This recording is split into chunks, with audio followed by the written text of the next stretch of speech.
station on Space to Ground. Welcome to Space to Ground, your weekly look at what's happening on board the International Space Station. I'm Dan Hewitt. The station got a makeover this week with some robotic rearranging.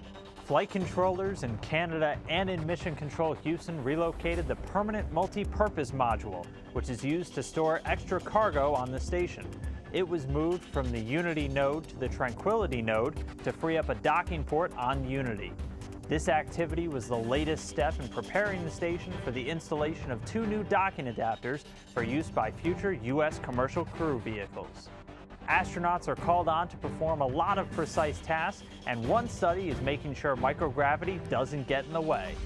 The Fine Motor Skills study is looking at how spending a long time in space affects an astronaut's ability to interact with experiments, computers, and robotics controls, all tasks that require a crew member to be good with their hands. The tests developed for this study use a tablet computer, and knowing microgravity's impacts will help us develop necessary countermeasures for space travelers.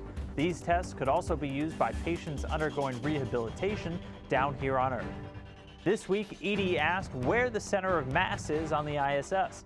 Seems simple, but our flight controllers will tell you that's actually a really important question. The space station's center of mass is located right around an area known as the S0 truss, which is a section of the large backbone structure of the complex.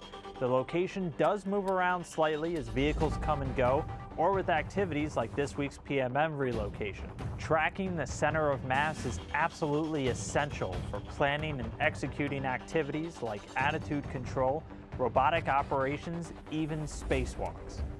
Make sure to keep sending your questions and comments using the hashtag #SpaceToGround. We'll see you next week.